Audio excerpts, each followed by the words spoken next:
আবারও পরিবর্তন করা হয়েছে পহেলা বৈশাখের শোভাযাত্রার নাম।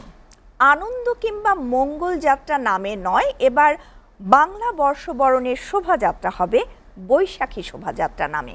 রোববার সচিবালয়ে সংবাদ সম্মেলনে সংস্কৃতি মন্ত্রী নিতাই রায়চৌধুরী জানান, মানুষের মাঝে বিতর্ক এড়াতে এই সিদ্ধান্ত নেওয়া হয়েছে। এ সময় দ্রুত জুলাই স্মৃতি জাদুঘর খুলে দেওয়ার কথাও জানান নিতাই রায়চৌধুরী। নুরুদ্দিন খানের আরেকটি প্রতিবেদন।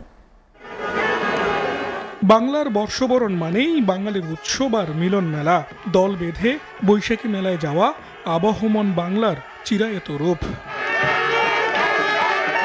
তবে বর্ষবরণের মূল আয়োজন শোভাযাত্রা, যে শোভাযাত্রার নামকরণ নিয়ে দেখা দিয়েছে বিভাজন।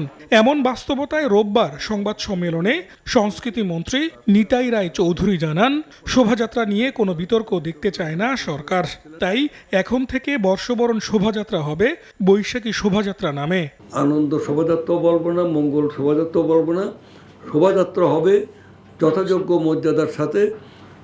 সমস্ত সংস্কৃতির এখানে প্রদর্শন থাকবে, যার যার মতো যার যার অঞ্চলের ঢোল বাদ্য পোশাক আশাক নিয়ে আমাদের একটা আনন্দঘন শোভাযাত্রা হবে। এই শোভাযাত্রার নাম হবে বৈশাখী শোভাযাত্রা। যেমন বৈশাখী মেলা, বৈশাখী শোভাযাত্রা, মানে বৈশাখী আনন্দ, যা কিছু সবে আমরা বৈশাখ হাইলাইট করতে চাই। নাম পরিবর্তনে ইউনেস্কোর দেয়া স্বীকৃতি নিয়ে কোনো সমস্যা হবে না বলে জানান সংস্কৃতি মন্ত্রী। বৈশাখী মেলাকে ইউনেস্কো স্বীকৃতি দিয়েছে, এটা হলো মূল ফান্ডামেন্টাল দিক।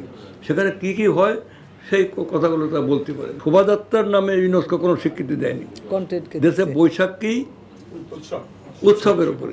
শোভাযাত্রার নিরাপত্তায় প্রয়োজনীয় ব্যবস্থা নেওয়ার কথাও জানান নিতাই রায়চৌধুরী।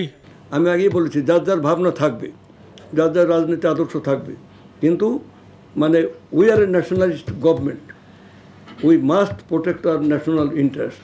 জুলাই স্মৃতি জাদুঘরের কাজ শেষের দিকে হওয়ায় দ্রুতই জাদুঘর খুলে দেওয়ার প্রত্যাশা সংস্কৃতি মন্ত্রীর। তারপরে আমরা ধারাবাহিক।